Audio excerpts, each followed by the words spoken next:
again and welcome. This is Newfoundland and Labrador Studies 2205, Unit 2, The Roots of Our Culture, Section 2, Lesson 2, on AmerIndians and Paleo Eskimos. This is Video 1 for our lesson on Indigenous peoples. I'm Miss Fleming, and I'm here with you, of course, and I'm eager to get started.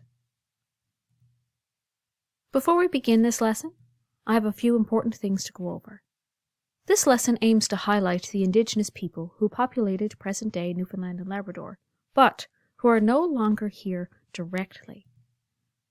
We will endeavour on this journey with the utmost respect for these people, as the true ancestors of this land. According to the archaeological evidence available at this time, the first peoples here were AmerIndians and Paleo Eskimos. They were then followed by the Thule and the Norse. I also have to highlight that we are still learning. So first, let's talk about AmerIndians. The AmerIndians were the descendants of the people who migrated across Beringia during the last ice age, which we talked about in the last lesson.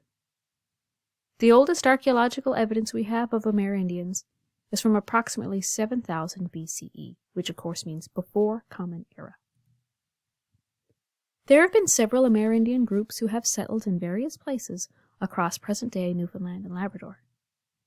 These groups include the following: Labrador Archaic, Maritime Archaic, Intermediate Indians, and Recent Indians.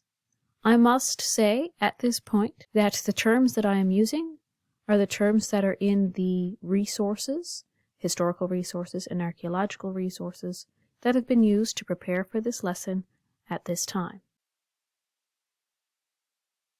Due to the acidic oil of the area of present-day Newfoundland and Labrador, artifacts are rare, with the largest find of artifacts being in present-day Port au Choix on the Northern Peninsula. If you're not sure where Port au Choix is, let me show you. This is Port au Choix, and it is close to Hawke's Bay and Plum Point, which are two larger communities and hubs for business and schools. If you're from Port au Choix or from Plum Point or Hawke's Bay, hello, or the towns in between. I used to teach in Plum Point, so I'm very familiar with the area. Please do check out the Parks Canada site at Port au Choix. It seems that the great marine resources are what drew these people here. The hunting and fishing resources from the sea, such as the great auk, ducks, walruses, seals, whales, codfish and flatfish, caribou and other land animals, just to name a few, of course. Hunters seem to be held in great regard. People were buried with much respect, tools, and body adornment. It is not presently known what exactly happened to cause the disappearance of AmerIndians. In some cases, though, we know that people died out because of lack of resources. In other cases, they evolved and combined with other groups.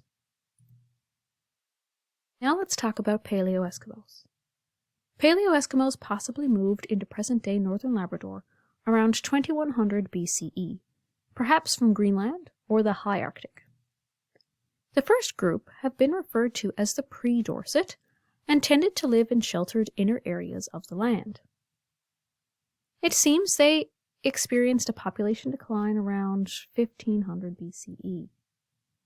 And by 800 BCE, another group, the Grosswater Paleo Eskimos, were living at various sites throughout present-day Newfoundland and Labrador.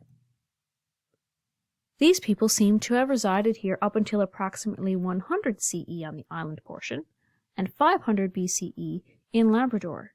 The map here that has green highlighted areas are all different Paleo Eskimo sites that have been found in archaeological digs, whether they be pre-Dorset, Grosswater, or Dorset. The map here out front highlights actually the Dorset populations, which I'm going to talk about on the next slide. The Dorset Paleo Eskimos were scattered throughout the coast of Labrador and on the island as well by the beginning of Common Era. From the archaeological evidence of small blades and harpoon heads, we can hypothesize that they were used for marine animals such as harp seals, whales, walruses, polar bears, and Arctic char.